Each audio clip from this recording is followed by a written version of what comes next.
Welcome back to Navedevi Prasad new video. ಇವತ್ತಿನ ನನ್ನ video ಏನಪ್ಪಾ ಅಂತ ಹೇಳಿದ್ರೆ, ಅಮ್ಮಂದಿರ ದಿನಾಚರಣೆಯ ಪ್ರಯುಕ್ತ ನಾನು ಅಮ್ಮನಿಗಾಗಿ ಬರೆದಂತಹ ಒಂದು ಕವನವನ್ನು ವಾಚನ ಮಾಡ್ತಾ ಇದ್ದೇನೆ. ಸೊ ಬನ್ನಿ ಗೈಸ್, ಹಾಗಿದ್ರೆ ಕವನ ಹೇಗಿದೆ ಅಂತ ಹೇಳಿ ನೋಡ್ಕೊಂಡು ಬರೋಣ. ಹೊರುವಳು ನವಮಾಸ ಗರ್ಭದಲ್ಲಿ, ಹೆರುವಳು ಸಾವು ಬದುಕಿನ ಮಧ್ಯೆ ಹೋರಾಡಿ. ಹೊರುವಳು ನವಮಾಸ ಗರ್ಭದಲ್ಲಿ, ಹೆರುವಳು ಸಾವು ಬದುಕಿನ ಮಧ್ಯೆ ಹೋರಾಡಿ. ಮರೆಯುವಳು ಅವಳ ಎಲ್ಲ ನೋವ, ಕಾಣುವಳು ಸಾವಿರ ಕನಸುಗಳನ್ನು.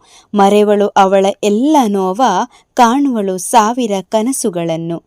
ಅರ್ಥೈಸುವಳು ಪ್ರಪಂಚದ ಆಗುಹೋಗುಗಳನ್ನು, ಬೆಂಬಲಿಸುವಳು ನನ್ನ ಕನಸುಗಳಿಗೆ ರೆಕ್ಕೆ ಕಟ್ಟುತ್ತಾ. ಅರ್ಥೈಸುವಳು ಪ್ರಪಂಚದ ಆಗುಹೋಗುಗಳನ್ನು, ಬೆಂಬಲಿಸುವಳು ನನ್ನ ಕನಸುಗಳಿಗೆ ರೆಕ್ಕೆ ಕಟ್ಟುತ್ತಾ. ಚಡಪಡಿಸುವಳು ಪ್ರತಿಕ್ಷಣವು ತನ್ನ ಕಂದನಿಗಾಗಿ, ಪ್ರಾರ್ಥಿಸುವಳು ಸದಾ ಕಂದನ ಏಳಿಗೆಗಾಗಿ. ಚಡಪಡಿಸುವಳು ಪ್ರತಿಕ್ಷಣವು ತನ್ನ ಕಂದನಿಗಾಗಿ, ಪ್ರಾರ್ಥಿಸುವಳು ಸದಾ ಕಂದನ ಏಳಿಗೆಗಾಗಿ. ಪದಗಳಿಗೆ ನಿಲುಕದ ಅದ್ಭುತ ಪದವೇ ಅಮ್ಮ, ಪದಗಳಿಗೆ ನಿಲುಕದ ಅದ್ಭುತ ಪದವೇ ಅಮ್ಮ. ಹೊರುವಳು ನವಮಾಸ ಗರ್ಭದಲ್ಲಿ, ಹೆರುವಳು ಸಾವು ಬದುಕಿನ ಮಧ್ಯೆ ಹೋರಾಡಿ. ಮರೆಯುವಳು ಅವಳ ಎಲ್ಲ ನೋವ, ಕಾಣುವಳು ಸಾವಿರ ಕನಸುಗಳನ್ನ.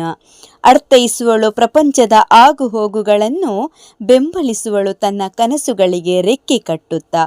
ಚಡಪಡಿಸುವಳು ಪ್ರತಿಕ್ಷಣವು ತನ್ನ ಕಂದನಿಗಾಗಿ, ಪ್ರಾರ್ಥಿಸುವಳು ಸದಾ ಕಂದನ ಏಳಿಗೆಗಾಗಿ. ಪದಗಳಿಗೆ ನಿಲುಕದ ಅಮ್ಮ ಈ ಪದವೇ ಅದ್ಭುತ, ಪದಗಳಿಗೆ ನಿಲುಕದ ಅಮ್ಮ ಈ ಪದವೇ ಅದ್ಭುತ.